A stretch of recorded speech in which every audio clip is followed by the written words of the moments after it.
are inspired by Walt Disney's love for traveling all around the world and his spirit of adventure that's on the Disney Treasure. We are taking you to real world beautiful places, but also into fantastical stories that we bring to life on the Disney Treasure. So you saw some exciting spaces and probably heard some new things. We'll go to questions, but as you're still thinking about your questions, I'll go ahead and raise your hand if you have a question, but I'm gonna jump in and get us started. So I wanna talk a little bit, Shelley, about some of the spaces that we saw, right? Sarabi, just incredible. I was singing Hakuna Matata as I was, watching that go by, right? Hakuna Matata, really exciting. And then just the Grand Hall. So let's talk a little bit about the spaces that they saw from your perspective. And then panelists, please jump in and share. No, absolutely. I mean, the Grand Hall is absolutely spectacular and draws from those real world inspirations from Asia and Africa. And of course, the fantastic land of Agrabah from obviously our Walt Disney animation film, Aladdin. It features more of a prominent gathering space, and it transforms into a beautiful theatre with magical special effects and an atrium stage. And of course, our entertainment partners will unlock some captivating new entertainment, character encounters, and of course, musical performances here.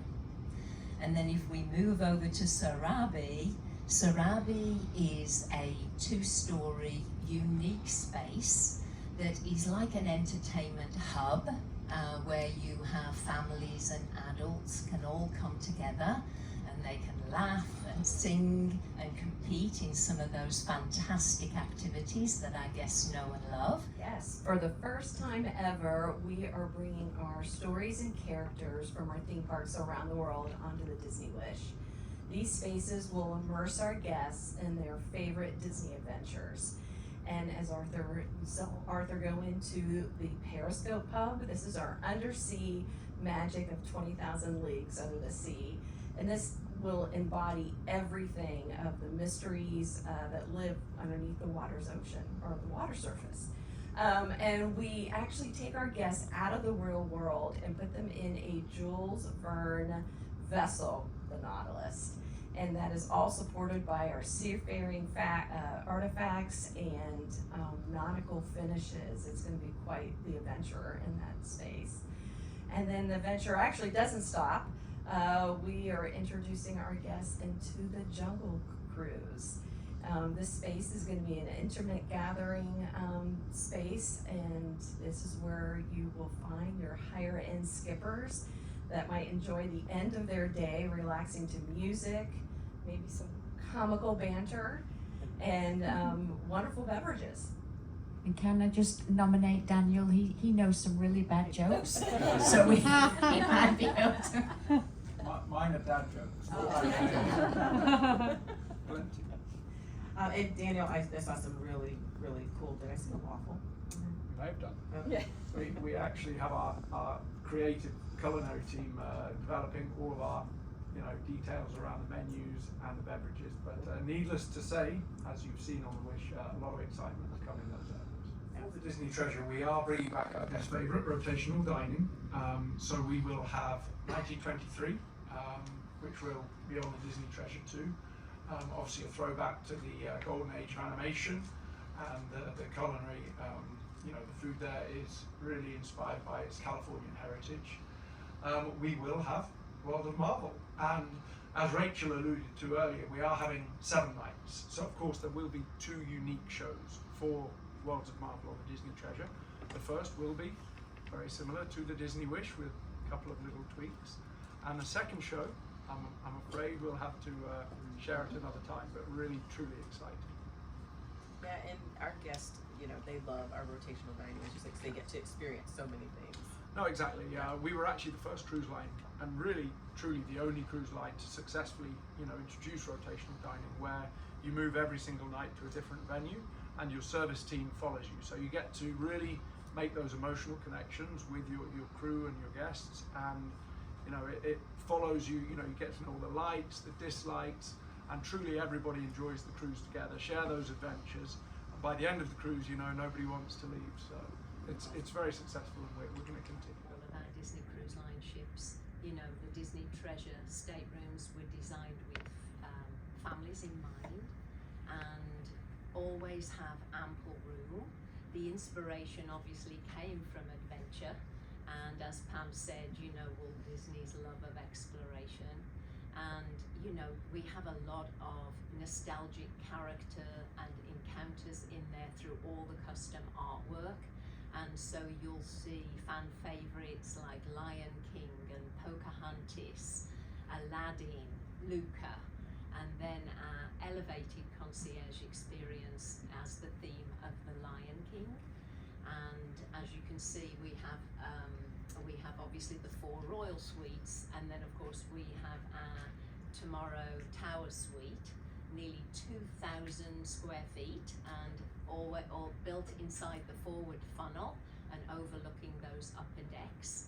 And as it mentioned in the journey that we've been watching, a futuristic kind of theme going on in that particular suite, and inspired obviously by Epcot. Absolutely. So it will be traditional Mexican fare with a modern twist. And I'm not going to say everything. I know Rachel's very proud of this space too, but really this is a truly immersive experience. Pardon me. Kind of a theatre in the round where you actually get to dine with Miguel, his family. True musical extravaganza, and it's going to be a lot of fun. I may as well just jump in there. So here we go. So I will tell you that yes, we are very excited. We love partnering with Dine-In to bring unique experiences, and you know, this new restaurant really takes our guests on a culinary adventure, and we're taking them to the imaginary town square of Santa Cecilia from a Disney Pixar film Coco. And this is the world's first theatrical dining experience that is based on Coco. Be like, and we knew we wanted to do live entertainment, and we thought Arendelle worked very well for the Wish and its fantasy theme, and for the adventure theme, for the theme of treasure, we thought Coco worked so well because of the story and the being together, the family, the traditions. So we thought that would fit very well for treasure. So this is our live entertainment restaurant, 700 seats, theater in the round, just like in Arendelle.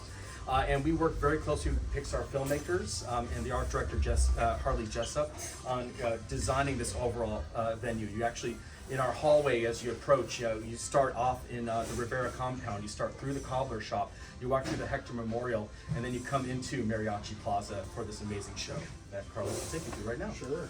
So our Disney Live Entertainment creative teams get to work with our Imagineers to really look at the space. They bring the space to life in beautiful decor and lighting, and so our team gets to bring the magic to life through music, through sound, of course working with our hotel partners on the amazing food you got to experience. You see in some of the beautiful renderings is that beautiful papel picado, which is that paper cutout adorned there. Lots of lighting, beautiful lanterns in this space, beautiful costumes. Of course, you get to see Miguel in a whole new light, bringing some of those favorite songs into the space. What's amazing about Plaza de Coco is because we're on 7-night voyages with the Disney Treasure, our guests will see two shows, two very different unique experiences to bring the stories to life. Of course, to my left-hand side, you'll see beautiful crew costumes. Of course, we like our rotational dining everywhere at Disney Cruise Line. We get to bring our servers and our crew into the story. So some of those beautiful costumes that they'll be wearing at Plaza de Coco. It's inspired by the classic Disney attraction, 20,000 Leagues Under the Sea. So while you're here, we're going to do our best to make you feel like you're under the sea in the Nautilus with Captain Nemo taking a voyage.